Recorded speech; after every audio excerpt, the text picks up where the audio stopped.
안녕하십니까. 2021년 11월 20일 토요일입니다. 자, 날씨도 운동하기에 또 공부하기에 책 읽기에 참 좋은 계절이죠. 그래서 오늘 특집으로 참 많은 내용들을 영상으로 올리고 있는데 여러분들도 아시다시피 올해 10월 13일에 메타버스 ETF가 설정이 되면서 메타버스 관련주들이 급등을 했죠. 뭐 자이언트 스텝이 급등을 하고 맥스트라든지 MP라든지 이런 관련주들이 급상승하는 흐름을 보여줬습니다. 사실 저는 개인적으로는 뭐 이 메타버스 흐름 부분이 지난번에도 말씀드렸지만 앞으로 시대를 선도할 수 있는 그런 확장성과 성장성을 담보할 것이다 라는 부분에는 100% 동의합니다. 다만 이제 그러한 기업들 부분에서 옥석 가리기는 반드시 진행돼야 된다. 그죠? 컨텐츠 관련 유지나 이런 부분들의 기업들이 많이 이 메타버스와 편승해서 상승을 했지만 실질적으로 메타버스가 더 확장성을 가지고 성장해서 제자리를 잡으려면 결국 그 부분을 지원할 수 있는 통신이라든지 그리고 기기 이 부분이 반드시 필요로 하다는 생각입니다. 그래서 그런 부분들 그러니까 연세가 많으시거나 또 메타버스에 접근하기가 쉽지 않으신 분들 이런 분들 뭐 메타버스 관련 쪽 라인 부분에 종사하시는 분들이라면 연세와 상관없이 이해하시기가 쉽지만 저부터를 비롯해서 실제적으로 실생활에 쉽게 접근하기에 어려운 부분들은 이해하기가 참 어렵죠. 거기다가 적자인데 시가총액이 1조 5천억 이상 넘어가는 흐름들을 보이게 되면 참 주식 애매합니다. 자, 하여튼 그런 부분들 속에서 오히려 실적을 가지고 있으면서 그런 흐름들 속에 이 메타버스 흐름과 연관이 있는 그런 섹터와 종목 부분들을 공략할 필요가 있는 거죠. 자, 이제 그런 기반을 만들기 위한 흐름 부분들 속에서 이 XR, 이제 확산 현실과 관련된 부분을 이해하기 전에 일단 우리가 가장 기본인 VR, 그죠? VR, 증강현실.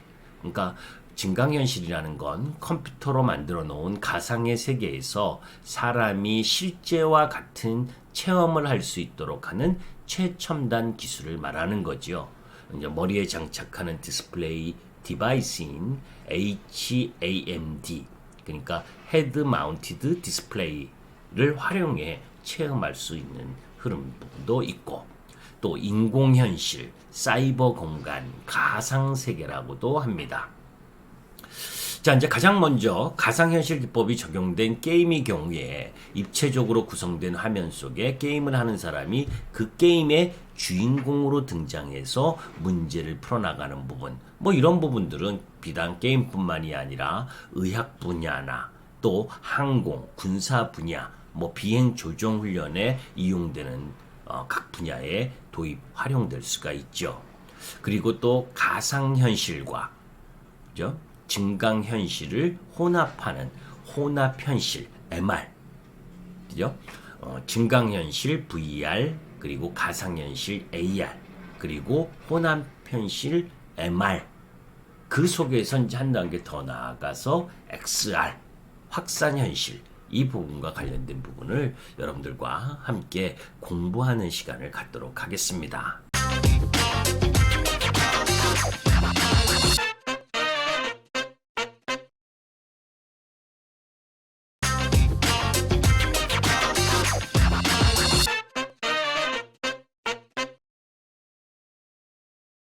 자, 2022년 IT 패러다임 전환 본격화와 관련된 리포트 내용인데 실제는 10월 7일 날 올려드렸던 내용입니다. 그런데 이제 영상으로는 조금 늦었네요. 자, 가장 핵심적인 내용을 위주로 간단하게 공부해보는 시간을 갖도록 하겠습니다. 자, 이제 콘텐츠와 플랫폼 유지의 상승 흐름을 보인 시장에서 이제 XR 하드웨어에 지속적인 관심이 필요한 부분이다라고 보고, 그런 가운데에서 XR 확산현실 디바이스 시장 현황과 그리고 글로벌 주요 IT 업체들의 XR 시장 투자 동향, 그리고 1가구 1 XR 디바이스 시대가 열릴 가능성에 대한 부분, 이런 부분들과 관련돼서 여러분들이 공부하면서 또 그 속에서 뭐 관련 기업들을 체크하는 그런 시간이 되었으면 좋겠습니다. 자, 전 세계 인구가 80억이고 최근 5년간 연평균 스마트 소비량은 15억대. 사실 스마트폰 시장이 등장한 지가 10년이 됐고 교체 주기가 3년 이상으로 길어졌담을 고려하면 향후 핸드셋 시장 성장 여력이 높지 않을 것이라는 건 누구나 알고 있죠. 그래서 핸드폰 관련주들 부분이 주가가 별로 좋은 모습이 아니고, 그런데 최근 10년 사이 글로벌 스마트폰 시장 내 신규 디바이스 출현 또한 묘연하지만 플래그십과 중저가 스마트폰의 스펙 차이마저 크지 않는 상황, 그런 상황 속에서 신제품으로 엣지를 돋보이기도 힘든 상황, 이런 부분들이 스마트폰 시장의 하락 부분 흐름이었다면, 이제 새로운 XR 하드웨어, 이 디바이스 부분에 있어서의 확장성과 성장성을 기대하는 쪽으로 바라볼 필요가 있다는 이야기입니다. 메타버스 시장 확장의 중심에는 하드웨어가 있으며 향후 시장 성장에 중요한 변수가 될 것으로 전망하기 때문이지요. 물리적인 공간에 존재하는 사람에게 디지털 세계의 감각을 전달하고 상호작용을 하게끔 중간 다리 역할을 하는 인터페이스로서 XR 확장 현실은 AR과 VR을 아우르는 개념, 하드웨어는 필수 요소라고 판단되기 때문입니다. 스타트업 사이즈였던 메타버스 관련 국내의 업체들은 긴 시간 준비해온 기술력을 인정받아 다수의 대기업과 파트너십을 준비하고 외형 확장을 위한 준비가 한창입니다. 일부는 본격적으로 커지는 시장 수요에 대응하고 선제적으로 시장을 침투하기 위한 자금 조달을 위해 유가증권 시장에 상장되면서 메타버스에 관한 시장의 관심과 이해도가 높이는데 기여하고 있습니다. 메타버스 시장이 어떻게 얼마나 커질지에 대한 확답은 할 수 없지만 시장의 방향성에 대해서 의심하는 사람은 없을 겁니다. 글로벌 XR 하드웨어 관련 기업으로는 참 많죠. 애플이나 마이크로소프트, 알파벳, 페이스북, 테슬라, 그리고 HP 할 거 없이 글로벌 대기업들은 이 부분에 큰 관심을 가지고 있다라고 보시면 됩니다. 자, 이제 XR 디바이스 시장 현황을 보게 되면 사실 2021년 반도체 부품 수급 영향이 있었죠. 그래서 여러분들 뭐 차량용 반도체를 비롯해서 수급 이슈가 계속해서 불거져 나왔던 부분이잖아요. 그럼에도 불구하고 XR 디바이스 출하량은 전년 대비 100% 증가하면서 고성장을 기록했습니다. 그 중심에 페이스북의 VR 디바이스가 약 299불로 출시되면서 XR 디바이스 대중화를 앞당겼고 올해 상반기 시장을 견인했죠. 자, 이제 그런 과정 속에서 이 VR 디바이스에 대한 관심이 높아진 올해 그 흐름 부분이 앞으로 더 크게 확장할 수 있느냐 하는 부분이 중요한 부분이다라고 보시면 됩니다. 네, 글로벌 주요 IT 업체들의 이 확산현실 시장 투자 동향을 보면 뭐 이게 최근에 투자했다라기보다 그 이전부터 계속 준비되어 왔다는 거죠. 페이스북은 2019년 히트게임 비트 세이버를 제작한 비트게임즈를 인수를 했고, 그러한 가운데에서 계속해서 이 XR 관련 기기들, 뭐 AR, VR 총망라해서 그런 기기들을 만들기 위해서 출시하기 위해서 노력한 부분들이죠. 또 애플 역시 그죠? 애플은 참 오래됐습니다. 여태껏 안 나오는 게 좀 신기할 정도로 2017년, 18년, 19년 해서 그죠? AR, VR 관련 기업들을 인수하고 그런 과정에서 지금 최근 또 2020년 8월에 스페이스건 인수 규모 대략 2천만 달러로 또 인수를 했고 그러면서 이제 내년 초에 이 VR, XR 기기를 출시하려는 움직임이 있다라는 내용들을 여러분들이 기사로 확인하셨을 겁니다. 이제 그런 부분들이 나오고 있고 또 거기에 구글이라든지 또 마이크로소프트 또 삼성전자 역시 그죠? 그런 흐름들을 지금 가지고 가고 있는 중이지요. 이렇게 이제 글로벌 큰 기업들이 이 VR과 XR 이쪽 라인 부분의 기기를 출시하는 것이 머지않아 다가오는 흐름이다라는 부분입니다. 자, 이제 사실 페이스북이 메타로 이름을 바꾸면서 그죠? 새로운 도약 흐름 부분을 가지고 가려고 하는 주안점이 메타버스잖아요. 왜 그럴 수밖에 없었냐면 페이스북의 매출의 95% 이상은 대부분 광고 수익인데 글로벌 광고 플랫폼 기업으로서 매년 50% 이상의 고성장을 보여왔던 이 페이스북 메타가 최근 5년간 성장률이 매해 낮아지고 있는 흐름 부분 그런 흐름들 속에서 메타버스 쪽으로 더 확장하려고 하는 흐름을 보여주는 상황이다라는 부분이고 페이스북은 AR, VR 디바이스 시장에서 모두 플레이하며 각각의 디바이스를 이상적인 타입으로 발전시켜서 소비자들을 충분히 어필하기 위해 지속적으로 제품을 출시할 것으로 예상하고 있습니다. 자, 페이스북의 연매출 추이 흐름이나 뭐 VR 디바이스 라인업 가격 부분 이런 부분들은 뭐 개별 기업의 움직임이니까 그거보다는 총체적 흐름 부분을 염두에 두고 접근하는 게 필요로 하고 마이크로소프트 역시 새로운 수익을 가져다주는 신규 플랫폼 PC, 모바일과 같은 기존 IT 디바이스용 OS 외에 필요한 상황일 것으로 추정되는 상황이고 그 속에서 이제 마이크로소프트는 기업을 대상으로 스마트 글라스 타입의 AR 디바이스 홀로렌즈 2를 판매하고 있습니다. 2018년 판매량은 약 5만 개에 불과했고 미미했죠. 최근 미국 육군에 판매한 10만 개의 판매액은 5억 달러라고 합니다.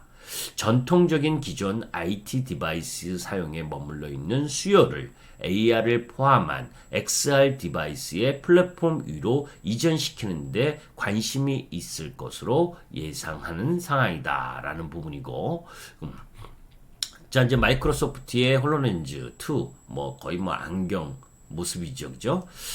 자, 그런 가운데 이제 중요한 건 이 애플입니다.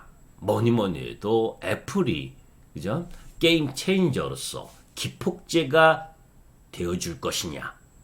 XR 시장에서도. 그죠? 지난 10년간 애플은 하드웨어 비즈니스 다각화를 위해서 지속적인 노력을 해왔는데 스마트폰 시장에 진출해서 글로벌 출하량 2억 대 수준을 달성한 이후 2015년 애플 워치를 선보였고 웨어러블 시장 성장 가능성을 보여준 상황이죠. 2016년에는 무선 이어폰 그리고 2020년 기준 스마트폰 출하량은 2억대, 애플 무선 이어폰 1억대, 애플 워치 4천만 대를 기록했습니다. 다만 향후 이러한 디바이스들 내에서 유의미한 수준의 성장이 제한적이기 때문에 신규 디바이스 출시에 대한 의지가 강할 것이고 그 부분이 결국 동사 소프트웨어 비즈니스와의 시너지를 확대하는 흐름들로 갈 가능성이 높다. 그래서 애플이 5년 전부터 XR 분야, 확산현실 분야에 지속적인 투자를 진행해 왔던 것으로 파악된다. 조금 전에 보셨죠? 가장 최근에 진행된 딜은 2020년 8월에 진행된 스페이스사 인수권으로 정확한 규모는 공개되지 않았지만 대략 2천만 달러 수준인 것으로 파악한다라고 합니다. 기존의 스마트폰이나 여타 하드웨어 사업 초기 시 진행했던 다수의 딜 대비 규모가 크진 않았지만 이번 이벤트는 애플이 향후 지향하는 방향성을 확인시켜주기에 충분했다는 것이죠. 애플 VR 디바이스 출시가 임박한 부분이라고 할 수 있습니다. 이 애플이 인수한 스페이스사는 글로벌 애니메이션 대형 업체 드림웍스 애니메이션에서 분사되어 설립한 회사로 위치 기반 VR 어플리케이션을 구현하는 기술을 갖고 있고 기존에 인수했던 넥스트 VR과의 시너지가 기대된다고 합니다. 해당 거래보다 선행되었던 넥스트 VR 인수 규모는 1억 달러 수준이었었죠. 자, 뭐 그런 가운데에서 애플이 자율주행차라든지 이런 VR 그리고 또 확산 현실과 관련된 디바이스 이 출시 시점을 언제로 갖고 올 것이냐. 그죠? 애플의 차세대 디바이스 출시가 필요하다라는 시점이 지금까지의 상황 결론 이런 부분이라면 결국 아직 확정된 바는 아니지만 2022년 상반기 VR 디바이스, 2023년에 AR 디바이스로 이 애플 차세대 디바이스들의 출시 일정이 임박해 오고 있다. 그래서 그런 관련 기술들과 관련된 부분 또 그래서 뭐 대만의 업체들, 그죠? 애플 이 공급 업체들에게 일정 정도 샘플 주문이 나갔다. 뭐 이런 이야기도 기사로 간간히 나오고 있잖아요. 자, 이제 글로벌 서플라이 체인의 동향을 면밀히 살피면서 동사의 XR 디바이스에 탑재되는 기술 방향에 대한 분석이 필요한 부분인데 과거 스마트폰 시장의 소비 확대, 스마트워치 및 무선 이어폰 시장 성장을 애플이 견인해 왔다는 점을 감안하면 신규 디바이스 흥행이 XR 시장 성장의 주요 변수로 작용할 가능성이 높다는 겁니다. 또한 애플의 충성도 높은 고객들의 연간 글로벌 수요가 2억 대인 만큼 애플의 성공적인 XR 디바이스는 글로벌 XR 시장 성장을 증폭시킬 거라는 거죠. 그러니까 충성도 높은 고객들이 있기 때문에 이 XR 디바이스가 친밀한 기기, 그죠? 뭐 기능이 좋아도 너무 불편하고 하면 사용을 못 하잖아요. 그죠? 그런 이 편의성을 강조해서 잘만 만들어서 나온다면 충성 고객들이 그것을 소비할 거고 그 여파가 또 다른 관련 글로벌 기업들에게 영향을 주면서 이 게임 체인저 또 기폭제로서의 역할을 할 가능성이 높다는 거죠.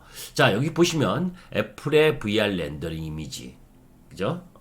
렌더링 이미지는 이쪽 이 부분은 조금 뭐 그 수경이라고 하죠. 물에 이렇게 들어갈 때 물에 안경, 수경 모습하고 비슷한데 저는 이렇다면 매수하고 싶지 않습니다.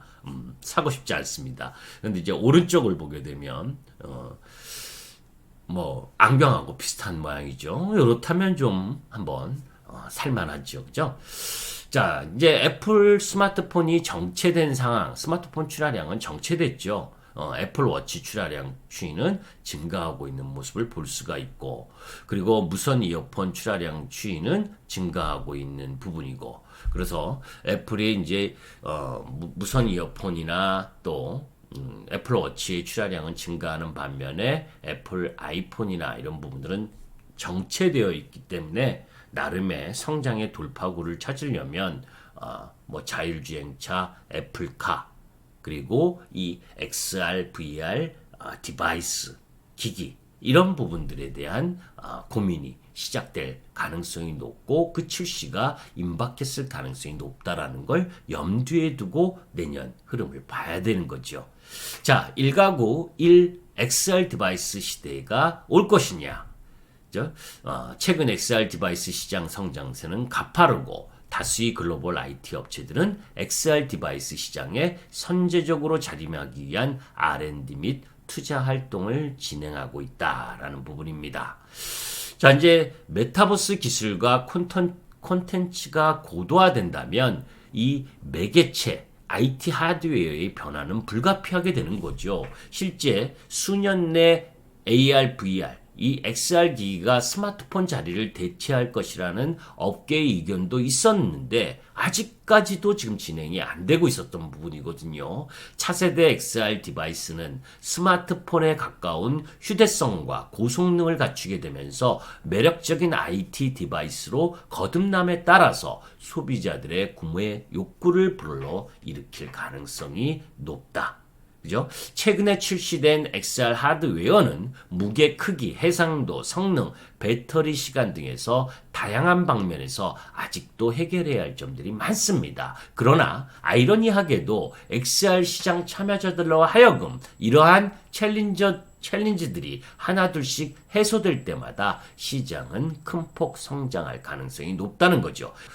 VR 기기는 AR 글라스에 가까운 타입으로 규결되고 더 작고 가벼워져야 편의성과 보편성 그리고 확장성, 성장성 흐름으로 갈 수가 있죠. 애플 VR 디바이스의 무게가 지금 뭐 150g 미만일 것으로 추정된다라는 이야기도 있고, 하여튼 AR 디바이스 업체별 출하량 부분은 증가하고 있고, 이런 부분들이 결국 뭐 애플이나 마이크로소프트나 글로벌 유수의 기업들이 이 메타버스와 함께 그죠? 새로운 성장 산업 부분으로 도약하는 과정에서 이런 기기들이 필요하다는 것을 인식하고 있기 때문에 누가 이 시장을 확실하게 게임 체인저로서의 역할을 가지고 선점할 수 있느냐 하는 부분이 중요한 흐름일 것이다. 자, 그러면 XR 디바이스 내 부분에 있어서 중요한 스펙들이 있겠죠. 거기에 이제 우리의 매매의 관점을 볼 수 있는 기업들을 찾아내는 것이 중요하죠. 그죠? 우리가 메타버스라고 하니까 거기에 들어가는 컨텐츠라든지 게임이라든지 또 그 관련 기업들을 자꾸 한정해서 보게 되는데 실질적으로 2022년은 그런 이 메타버스를 더 확장성 있게 성장하고 발전시키기 위해서는 통신이라든지 이런 디바이스 기기 관련된 기업들의 주가도 레벨업 될 가능성이 높다는 점에서 바라보실 필요가 있다. 자, XR 디바이스 내 카메라 스펙 상향 전망입니다. 카메라를 포함한 광학 장치 중심의 XR 디바이스 스펙 변화가 선행될 가능성이 높을 것으로 전망하는데 XR 경험 몰입도에 영향을 미치는 주요 요인으로 추정되기 때문이죠. 현재 광학장치에 기반한 평형성 문제가 광선, 무지개 효과 또는 두통과 같은 부정적인 XR 경험에 원인 제공을 하고 있는 것으로 파악되기 때문에 현재 XR 디바이스 유저들의 관심 대상이자 디바이스 몰입도에 가장 큰 영향을 주는 카메라 화소수 요 부분이 많이 높아져야 된다는 거죠. 화소뿐만이 아니라 XR 디바이스에 탑재되는 카메라 모듈 개수 또한 지속 증가하는 모습을 보일 가능성이 높고 전반적으로 XR 디바이스 카메라 스펙 상향 방향은 과거 스마트폰 카메라 모듈 스펙 상향 모습을 따라갈 가능성이 높다는 거죠. 그래서 스마트폰 카메라 모듈 화소수 비중 부분 그죠? 고화율로 가야 되는 거고 카메라 모듈 개수도 증가할 수밖에 없다라는 부분. 자, 이제 이러한 이 메타버스와 관련돼서 그리고 또 이 XR 디바이스 관련 기기들 이런 부분들에 의해서 관련된 산업이나 관련된 기업들 이런 부분들이 각광을 받을 수가 있겠죠. 뭐 조그만 기업들에 대해서는 뭐 그 관련 기업들을 세부적으로 공부하실 필요가 있고 큰 기업 쪽 그나마 시장에서 알고 있는 기업 부분들로 보게 된다면 뭐 일단 LG노텍이 가장 수혜를 받을 수 있는 부분이었기 때문에 이번 메타버스 관련주들이 상승할 때 대형주 중에서 시장이 어려운데도 불구하고 급등하는 모습을 보여줬잖아요. 뭐 2021년 실적 부분도 영업이익이 1조 2천억을 넘어갈 것이다라고 하는 부분이고, 또 내년 북미 주력 고객사, 그게 애플이지요. XR, VR, AR 디바이스 출시로 2022년 연 매출 부분이 레벨업 될 가능성이 높고, 그런 가운데에서 차량용 반도체 수급 이슈가 해소되는 가운데에서 아다스라든지 전장화 트렌드가 가속화되는 흐름 부분들하면 전장 부품 사업에 대한 성장성을 충분히 염두에 두고 접근할 필요가 있는 거죠. 또 대형성 종목에서는 삼성전기도 있죠. 고부가 반도체 패키지 사업 강화에 따른 2022년 기판 사업부 영업이익이 약 30% 정도 성장할 것으로 기대되는 가운데에서 기존의 저부가가치 사업, RF PCB 이쪽 부분들은 축소를 해버렸잖아요, 그죠? 그리고 이제 차량용 카메라 모듈 시장 고성장에 따른 모듈 솔루션 사업부 이쪽 부분이 중장기적으로 성장할 가능성이 높고, 특히 전장, 자율주행 트렌드 가속화되면서 차량용 카메라 모듈 시장 내 북미 고객사 중심의 수요가 차츰 늘어나기 시작할 것으로 전망되는 흐름, 이런 부분들 속에서 삼성전기 좀더 관심 가져볼 필요가 있는 부분이고, 그런 가운데에서 이제 조금 소외된 종목 부분이긴 해도 MC넥스라고 2022년 카메라 모듈 시장 패러다임 전환, 이런 흐름들 속에서, 그러니까 기존 스마트폰 중심에서 차량 XR 향으로 전방 시장 다변화, 이쪽 부분에 일정 정도 수혜를 받을 수 있는 부분, 그래서 차량용 카메라 모듈 노출도가 높은 MC넥스의 차별적인 실적 성장도 기대할 수 있는 부분, 그죠? 내년 글로벌 스마트폰 카메라 모듈 시장 회복세까지 감안해서 전체적으로 본다면 MC넥스도 나름대로 관심 있게 지켜봐야 될 부분이다. 그 외에도 여러 종목이 있습니다. 그런데 시가총액이 좀 작기 때문에 그 종목 부분들에 대한 부분은 이야기하지 않고, 자, 이런 관련주들을 흐름 부분들을 한번 살펴볼 필요가 있어요. 그래서 이번 시간에는 여러분들이 이제 메타버스 부분에 있어서 급속도로 가격이 상승을 한 상황, 그런데 아직 영업이익이나 이런 부분들은 따라오고 있지 않기 때문에 거기에서 여러분들이 항상 성장성을 갖고 있는 종목 부분들은 주가가 올라가다가 추세를 깨고 내려오게 되면 실적이 없기 때문에 버티기가 좀 어렵거든요. 그래서 나름대로 기술력이라고 한다면, 실적이 없더라도 기술력이 확실한 종목을 선택을 하시든지, 아니면 기술력은 조금 부족하더라도 영업이익 실적을 담보로 하면서 천천히 우상하는 종목을 선택을 하시든지, 그거는 이제 투자가들의 성향마다 좀 차이가 있겠지만, 여하튼 이 플랫폼이나 콘텐츠 이런 쪽에 집중된 흐름 부분들이 통신이나 기기 이런 부분들로 변환될 수 있는 흐름도 충분히 있다라는 것을 감안하면서 보셨으면 좋겠습니다. 김기수 주식 더 스토리의 김기수였습니다. 감사합니다.